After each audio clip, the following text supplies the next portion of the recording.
al Rab Alan Henny, que nos va a compartir un shiur titulado Espiritualidad en tres dimensiones. Y bueno, que ese shiur sea para Refuah Shelema de Carmela Nikret Carmeli Bat Mesoda y de Shalom Daniel Ben Simcha. Gracias a todas las que se conectaron. Si lo quieren compartir con sus amigas, este es un shiur únicamente para mujeres. Y bueno, para las que no son parte del grupo de WhatsApp, se pueden unir. Voy a enviar el link de Hashem en el chat para que se unan y podrán recibir la grabación de esta clase y la información sobre nuestros próximos shiurim. Entonces, bueno, que Besrat Hashem, esperemos que lo disfruten mucho. Y, perdón, es para Refuah Shelema de Shalom Mesod Ben Simcha, perdón. Y bueno, gracias a todas por conectarse y las dejo con el rap. Ahí sí, muchísimas gracias. De verdad quería comenzar dando un agradecimiento a este equipo de Creciendo Juntas. En verdad es increíble todo lo que hacen. No solamente han sabido mantener, ¿no es cierto?, la Torá viva, sino engrandecer la Torá en época de pandemia. Siempre llega por ahí un flyer de ustedes, siempre están haciendo cosas, así que es increíble. Para mí realmente es un sejud poder estar acá, así que muchísimas gracias por la invitación. Y espero que de estas palabras de Torah podamos agarrar mucho hizuk, inspiración.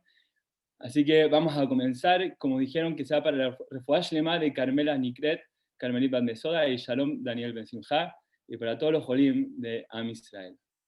Bueno, así que vamos a comenzar. Tenemos un título bastante potente, la verdad, y vamos a llegar a la conclusión al final. Yo creo que al principio a lo mejor no van a entender muy bien por qué puse ese título, pero al final lo vamos a lograr entender. Yo sé que muchos de nosotros hemos escuchado en algún momento que nuestros patriarcas y nuestras matriarcas cumplían todas las mitzvot, ¿no es cierto?, de la Torá, incluso antes que esta fuera entregada, incluso antes que Matan Torá. Y esto está escrito, lo hemos escrito en la Gemara, dice la Gemara, Amar Rab, dijo Rab, Kayem Abraham Avinu kol la Torá kulá, que Abraham Avinu cumplió toda la Torá, Sheneemar, porque está escrito en el Pasuk, en Parashat Toldot, Eke Basher Shama Abraham Bekoli Beishmor Mishmarti Mitzvotai Jukotai Betorotai, que obedeció a Abraham mi voz y observó mis preceptos, mis decretos y mis torot.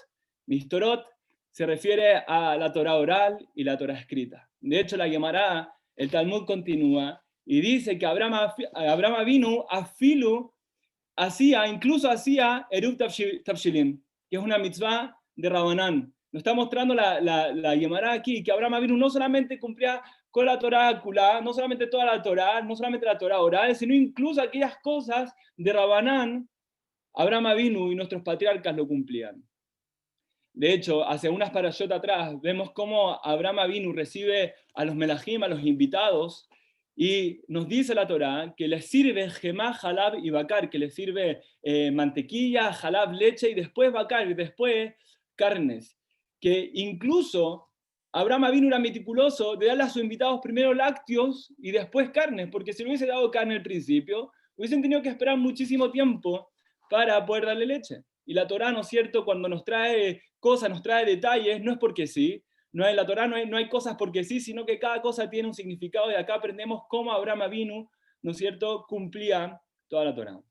No solamente Abraham, sino Isaac, sino también Jacob. Y me quiero detener en Jacob porque Jacob es el protagonista, ¿no es cierto?, de nuestra parashá Vaishlach, la parashá de esta semana. Famoso episodio en el cual Jacob se encuentra con su hermano Esab, ¿no es cierto?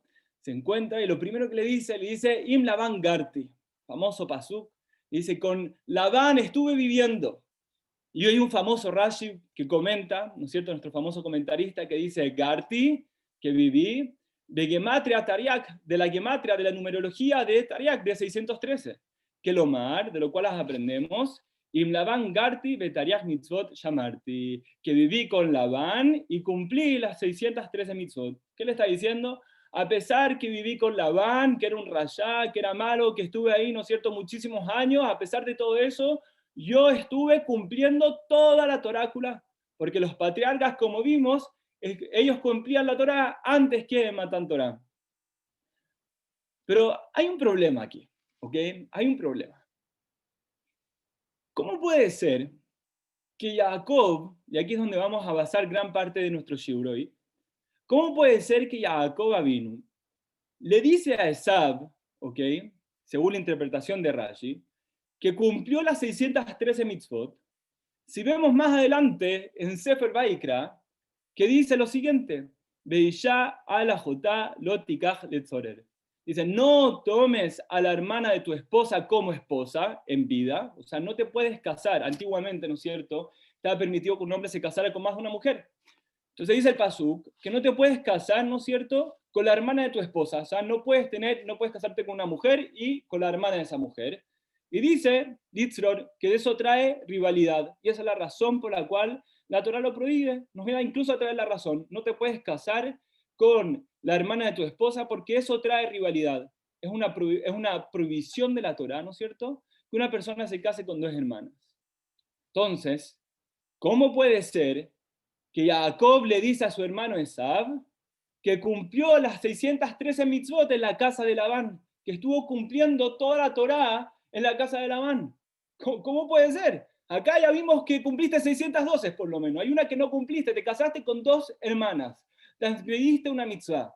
Entonces, ¿cómo puede ser que le dijo a Esab, según la interpretación de Rashi, que cumplió todas las mitzvot? Como, ok, Jacob, te quieres casar con Rachel, pero no puedes, ya te pasaron una Lea. Como, Habibi, pasó tu oportunidad. Que no puedes casarte con otra mujer si quieres cumplir las 613 mitzvot. Y si lo hiciste, entonces dile a Esab que te faltó cumplir una, que hay una que transgrediste. Y nosotros podríamos a lo mejor pensar como una posible solución de que a lo mejor podría divorciar a Lea y después casarse con Rachel, pero vemos que eso no es posible. ¿Por qué? Porque la Torah dice que mientras que la hermana está viva, no se puede casar con la otra hermana, aunque la haya divorciado. ¿Okay? Entonces, Jacob se está metiendo en un problemón acá, se está metiendo en un problemón que más adelante va a estar prohibido por la Torah. ¿Okay? De hecho, la Gemara en el Masajet Pesajim, que es en el Masajet que estamos hoy en día en Daf Yomi, pero más adelante, ya casi al final, se hablan de cosas que van a pasar en la llegada del Mashiach. Y dice que Yitzhak, ¿no es cierto?, le va a decir a Jacob, le dice que tome el kos shel braja de Birkat Hamazon, que él le va a dar el zehut de agarrar el kos shel braja de Birkat Hamazon. Hay una costumbre, una halajá, de que uno puede ser Birkat Hamazon, ¿no es cierto?, con una copa de vino, ¿ok? Entonces, Jacob le responde, le dice, yo no voy a decir esa braja. ¿Por qué? Porque yo me casé con dos hermanas, con Rachel y Lea, mientras ellas estaban vivas. Y más adelante, después que yo lo hice, la Torah lo prohibió. Entonces, Jacob incluso vemos que estaba consciente de lo que estaba sucediendo. O sea, no fue como, ups, no sabía esa mitzvah. No, él cometió algo que él sabía que estaba mal, ¿ok? De vuelta, ¿cómo puede ser que Jacob le dice a Esab en nuestra parashá que cumplió las 613 mitzvot, que cumplió toda la Torá, si ya vemos que hay una que transgredió en la parashá pasada? Entonces, esta pregunta no la hago yo, sino que la hacen muchos jajamim, y uno de ellos es Ramban, Nachmanides. ¿Okay? Nachmanides hace esta pregunta, y pregunta, ¿cómo puede ser que Jacob le dice a Esab que cumplió toda la Torá si se casó con dos hermanas? Entonces, el Ramban, Nachmanides, dice que nuestros abot e imaot, nuestros patriarcas y matriarcas, eran meticulosos, muy cuidadosos y detallistas en el cumplimiento de la Torá, pero solo dentro de Eretz Israel, solo dentro de la tierra de Israel. Pero una vez que estaban fuera de Eretz Israel, ya no eran tan meticulosos, no eran tan detallistas en cumplir toda la Torá. Y cuando se casó, ¿no es cierto?, con Lea y después con Rachel, eso fue en Harán, no fue en Eretz Israel. Harán queda hoy en día lo que es, ¿no es cierto?, el norte de Irak, el sur de Turquía, por ahí. Entonces, ahí no cumplían toda la Torá nuestros patriarcas, nuestros abot. Entonces, una vez de hecho que entra a Israel o que va a entrar a Israel, Rachel muere. Entonces ahí ya no es considerado que estaba casado con dos hermanas y podía entrar, ¿no es cierto?, a Israel. ¿Okay? Ahí podemos tener una respuesta que a lo mejor nos puede dejar tranquilo, pero nos va a dejar tranquilo por unos segundos, ¿ok? Porque ahora, como yo le digo a mis alumnos, vamos a hacer un punch, ¿ok? ¿Qué dice? Según Rashi, esta explicación no es válida, ¿ok? ¿Por qué? Porque Jacob le dice a Esav, que cumplió las 613 mitzvot en la casa de Labán. ¿Y dónde vivía Labán? Hutz, afuera de Eretz Israel. Hutz Laaretz, no vivía en Eretz Israel. Entonces, ¿qué estás diciendo? Él le dijo, yo cumplí toda la Torá en la casa de Labán, que era fuera de la tierra de Israel. O sea, el Rambán no nos está calzando muy bien con Rashi. ¿Qué está pasando aquí? Entonces, seguimos con la pregunta, ¿ok? Si alguien se unió recién, la pregunta es, ¿cómo puede ser que Jacob le dice a Esav en esta para allá que cumplió toda la Torá si vemos que se casó con dos hermanas y eso es una prohibición? ¿Ok? Entonces, hay un comentarista que se llama el Mishneh Lamelech, ¿ok? Este comentarista comenta sobre el Ramban, efectivamente, sobre Nachmanides, ¿ok? Y trae una explicación a esto, y para eso hace una pregunta, comienza con una pregunta, que es muy interesante, la verdad. ¿Nuestros Avot y nuestras Imaot, pregunta, eran considerados Yehudim o eran considerados Bnei Noach? Bnei Noach, que solamente tenían que cumplir las 7 mitzvot de Noach, no tenían que cumplir las 613 mitzvot. O sea, ¿eran Yehudim o eran no Yehudim? Esa es la pregunta. La Torá, ¿no es cierto?, no había sido entregada, ¿no es cierto? No había ocurrido el episodio de Matán Torá, el pueblo judío no había recibido como nación la Torá. En cambio, las mitzvot de Noach al mundo y a todos los pueblos había sido sí entregada. Entonces es una buena pregunta. Entonces, sí decimos que no eran Yehudim, pero cumplían a lo mejor muchas cosas, o alágicamente sí eran Yehudim, esa es la pregunta. Entonces, si decimos que nuestros patriarcas sí eran Yehudim, ¿por qué? Podríamos decir que sí eran Yehudim porque Abraham en algún momento, ¿no es cierto?, rechaza las ideas de su padre, las ideas de su ciudad, y empieza a aceptar a Hashem como único Dios, se vuelve monoteísta, ¿no es cierto? Y empieza a tener una relación con Hashem, empieza a conversar con él. Y podríamos decir que desde ese momento Abraham es el primer Yehudí, el primer judío. Ok, entonces diríamos que todo el linaje, toda la línea para abajo de Abraham, podríamos decir que son Yehudim. ¿Qué quiere decir esto? Que Yitzhak va a ser Yehudí y que Jacob es Yehudí. Ahora, las esposas. ¿Qué pasó con las esposas? Las esposas no son, ¿no es cierto?, descendientes de Abraham. Entonces, ahí vemos que las esposas de nuestros patriarcas es una posible respuesta de que eran gerot, que eran conversas. Eran conversas y se convirtieron al judaísmo para poder casarse con nuestros patriarcas.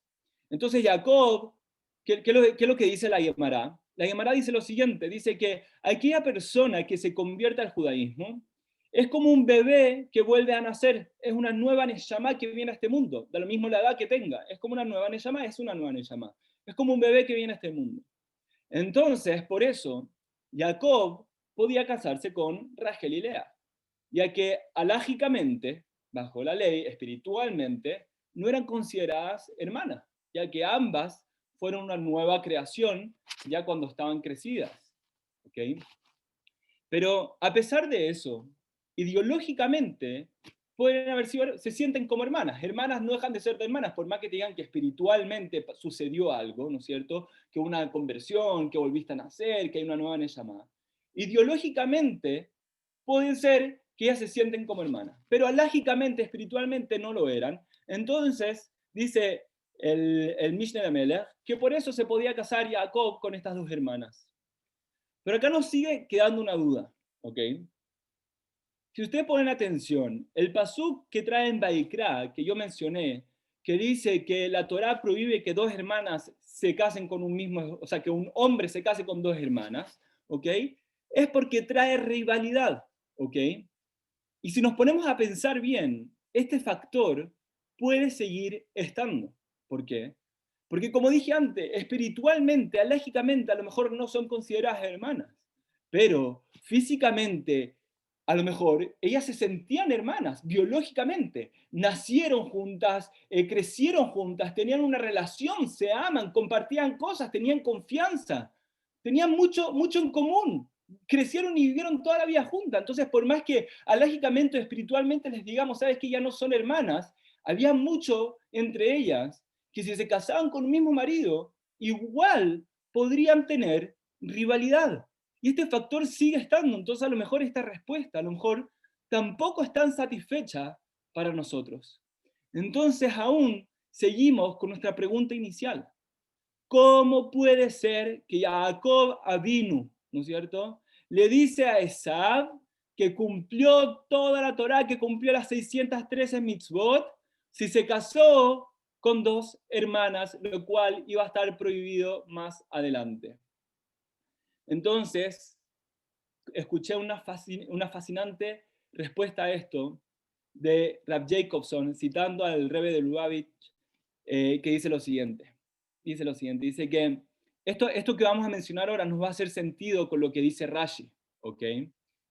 Dice lo siguiente. Dice que Jacob Avinu no podía no casarse con Rachel. ¿Qué quiere decir eso? Que tenía que casarse con Rachel. ¿Saben por qué? ¿Por qué eso era así? Ya que Jacob le hizo una promesa a Rachel. Le dijo que se iban a casar.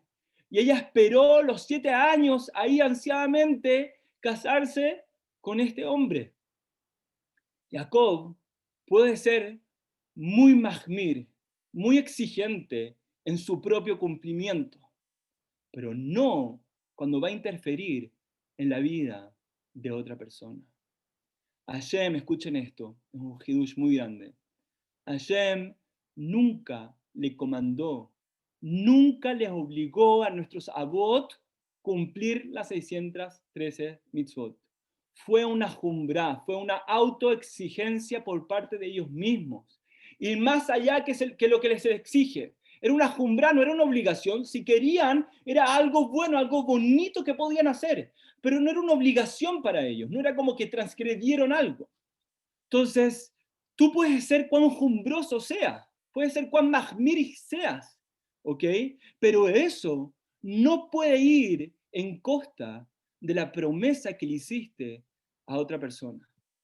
Antes de Matan Torah, ¿no es cierto?, no cumplir una promesa era algo inmoral.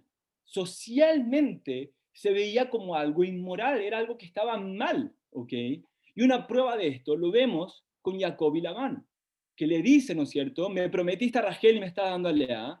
Y Labán era un rayá, podría haber decirlo, bueno, porque así quiero que sea. ¿Y qué hace Labán? Labán, ¿qué es lo que hace? Se justifica. Se justifica porque entendía que socialmente era algo inmoral, ¿no es cierto? Y le empieza a decir, no, es que acá nos casamos primero la más grande, después la más chica, etcétera, etcétera. Para él romper una promesa era algo inmoral, súper mal visto para la época. Entonces, una jumbra, una autoexigencia de Jacob Avinu, de querer cumplir toda la Torá, no puede violar una promesa que él hizo, ¿cierto?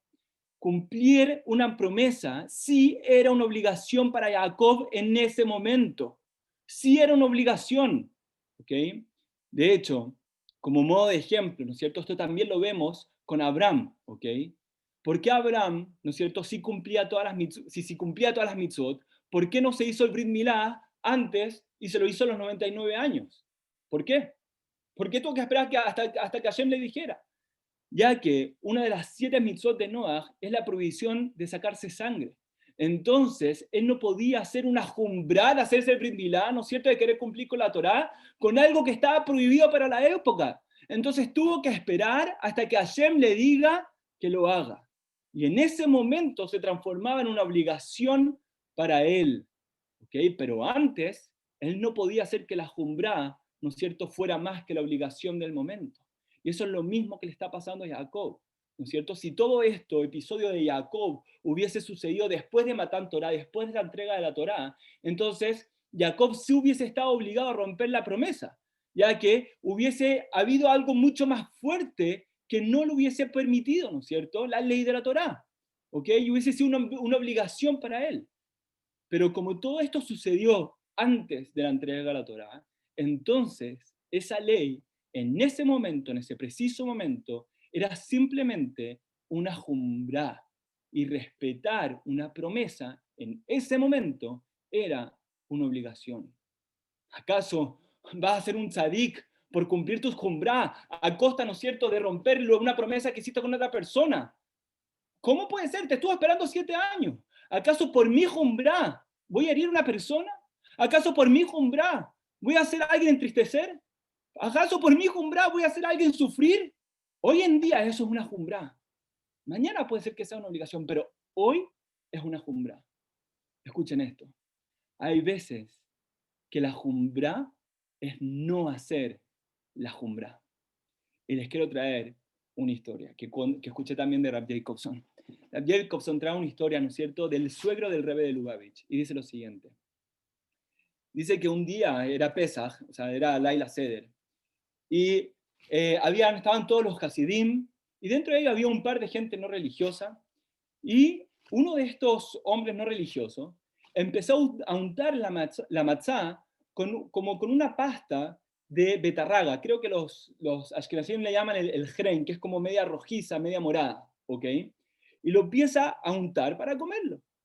Y nosotros sabemos, no sé si han escuchado, pero los hasidim y muchos ashkenazim no comen lo que se llaman pesas gebroj, que es eso, no humedecen la matzá, ¿no es cierto?, con cualquier cosa húmeda, por miedo que eso se haga hametz, ¿ok?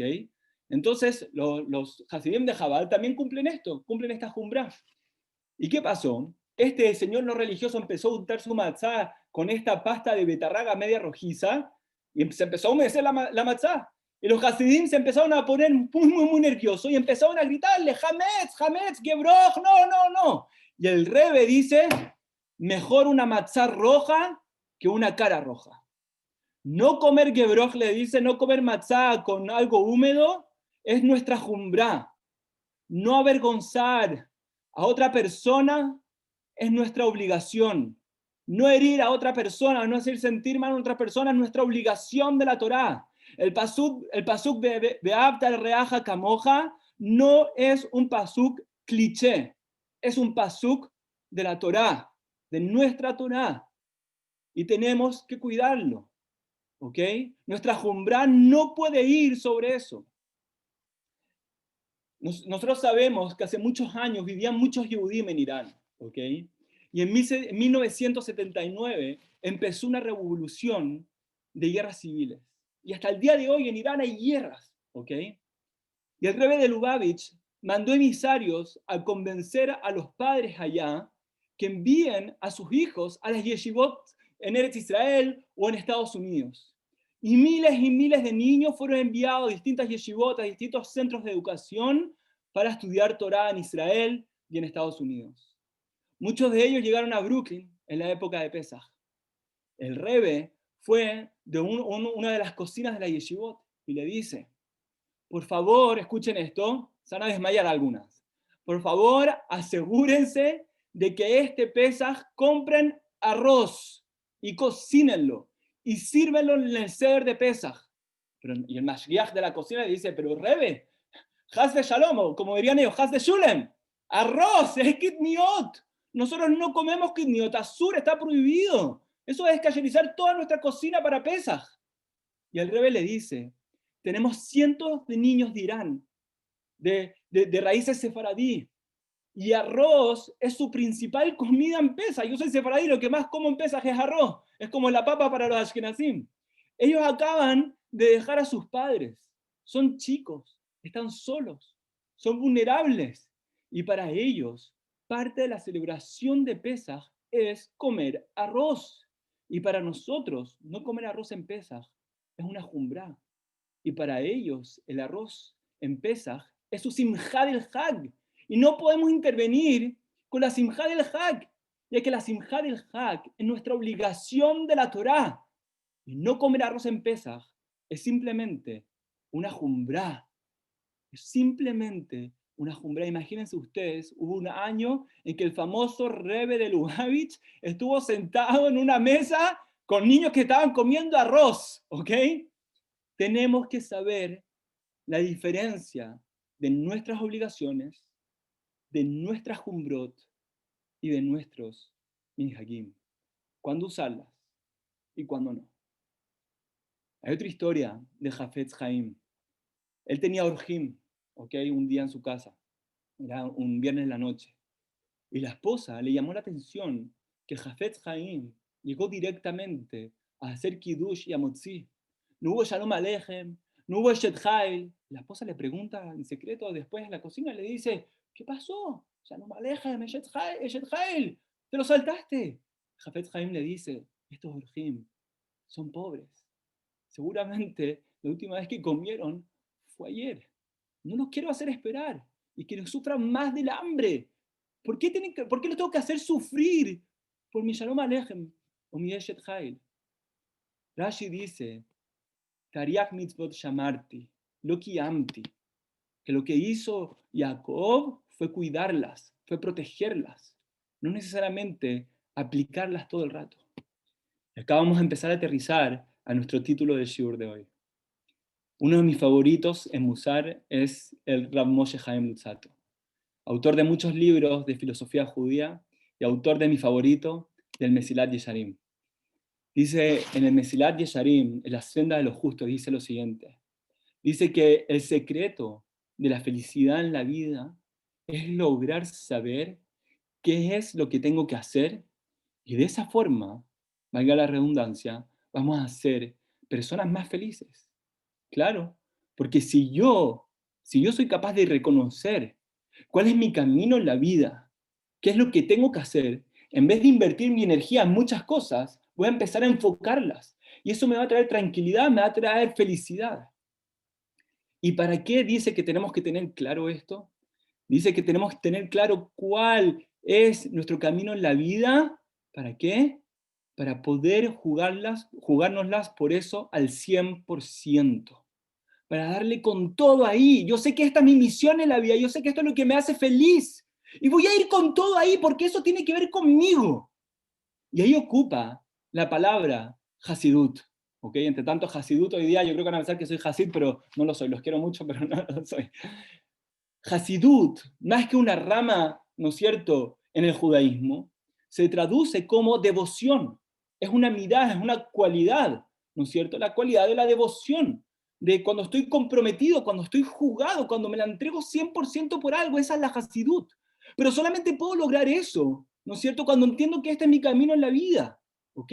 Tengo que tener claro hacia dónde quiero ir para poder jugármelas a full. Y dice el Ramjal, el Rav Moshe Chaim Luzzatto, que el secreto de la felicidad está en poder encontrar eso y poder jugártela.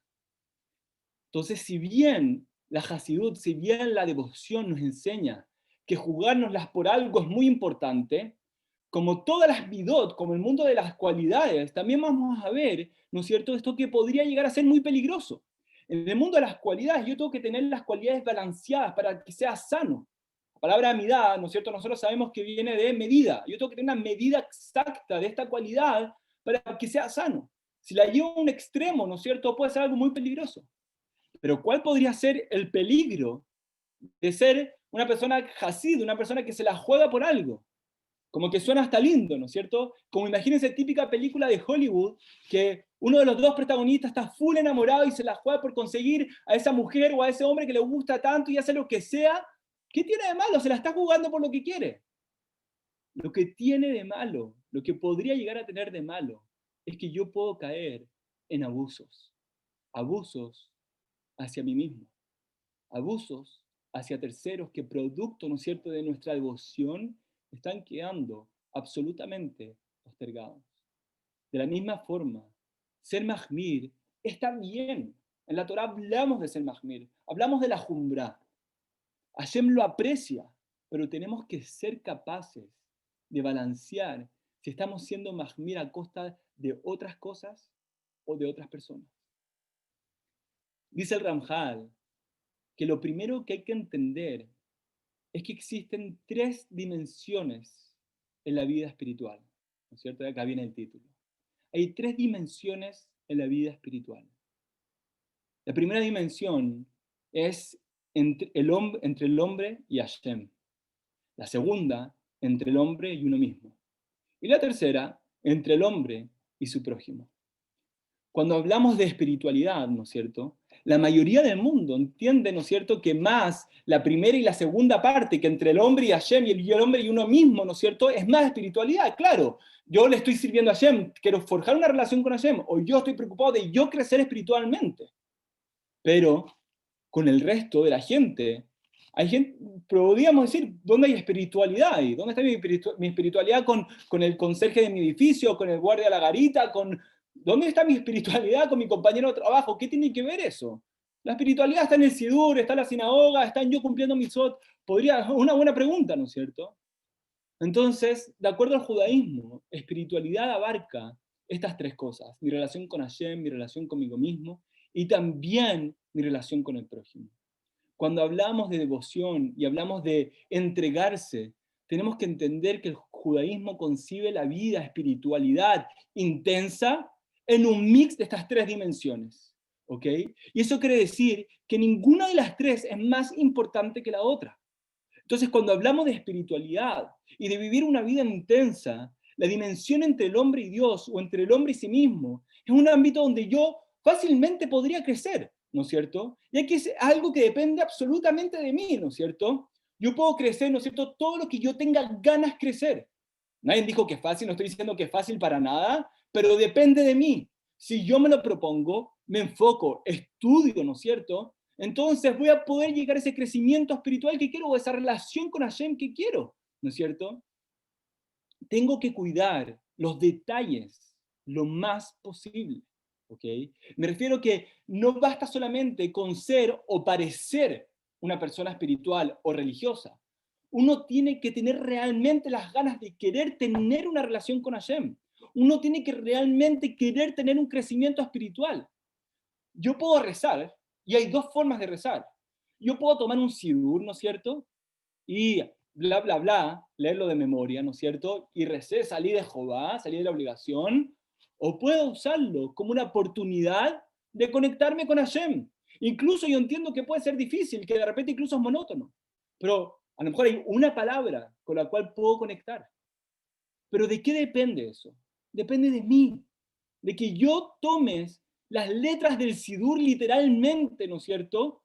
Y lo haga importante para mí, lo haga parte mío, lo haga parte de mi esencia, que lo volque en peticiones, que lo volque en agradecimiento, que lo volque en algo mío. Tratemos de buscar lo nuestro en la tefilá, aunque sea algo chico, aunque sea un pequeño momento, hagámoslo nuestro, que no sea algo ajeno. Nosotros cuando, no sé si alguna vez, alguien ha visto alguna vez una película, una serie, algún documental, lo que sea, igual siempre decimos, wow, qué lindo, o lo vemos muy tenso, pero en nuestro inconsciente decimos, uff, igual es una película. Pero con nuestra vida no podemos hacer eso. Nuestra vida no es una película. Nuestra vida es una realidad.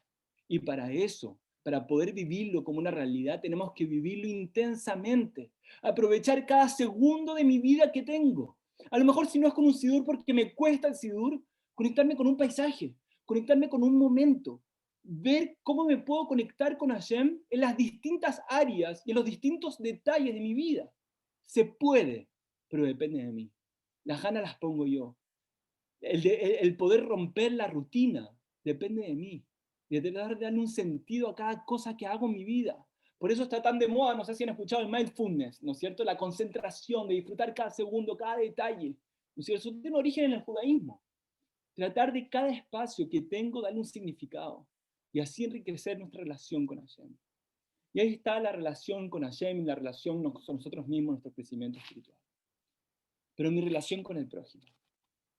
El judaísmo tiene tanto que ver mi relación con Dios como mi relación con el prójimo. Tiene tanto que ver mi crecimiento espiritual como mi relación con el prójimo. Cuando hablamos de la devoción, hay un riesgo muy grande, ¿no es cierto? De que todo tiene que ver, ¿no es cierto?, en mi relación con Dios o mi relación conmigo mismo. ¿No es cierto? Y puedo ser súper intenso y súper jumbroso, súper mahmir, súper ir con todo allá en mi relación con Hashem y mi kashrut y mi shabbat y mi tzniut y dale, dale, dale. Pero, ¿qué es lo que pasa? Cuando se trata de mi prójimo, ¿no es cierto? Es mucho más difícil. Es más fácil sacar las frutas que están más cerca del árbol que aquellas frutas que están más lejos y que al final se terminan pudriendo.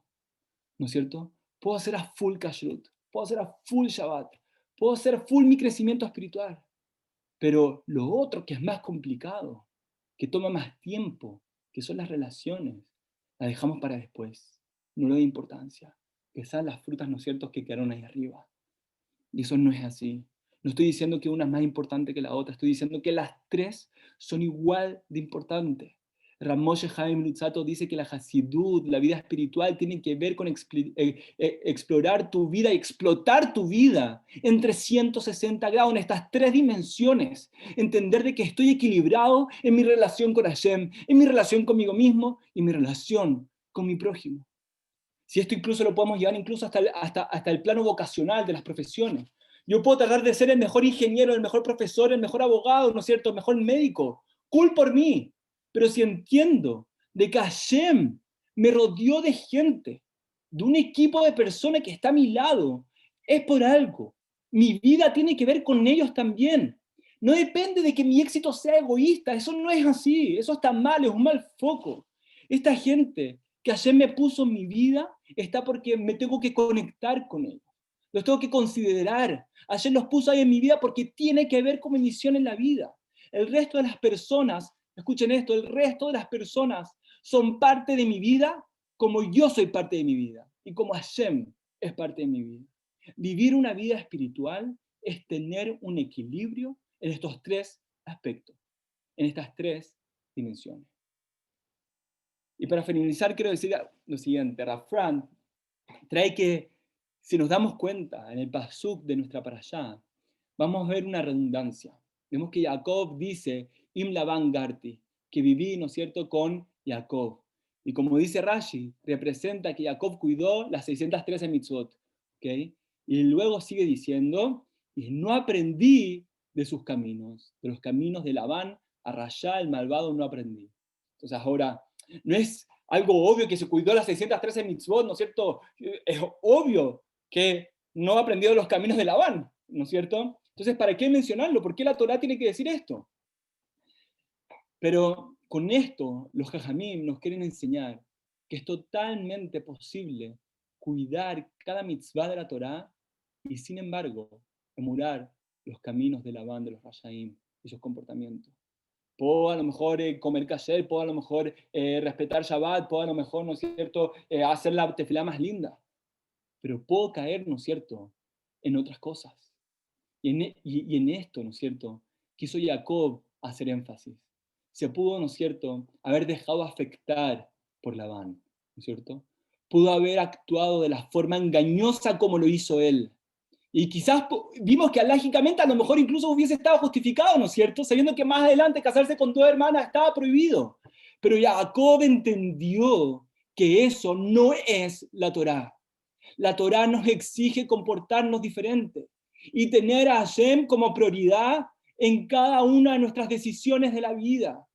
Como enseña nuestro Jajamim, al tierra ya periyuta Torá. No seas rayá con el permiso de la Torá. ¿No es cierto? Se nos exige ir más allá de la ley y vivir una vida, ¿no es cierto?, con valores íntegros y ser puros y pulcros en todas nuestras acciones. Y por eso Jacob Avinu representa el Emet, la verdad, ya que tiene, ¿no es cierto?, completitud, una completitud espiritual. Es completo en su relación con Hashem, es completo en su crecimiento espiritual, en su relación consigo mismo. Es completo en su relación con su prójimo de igual manera.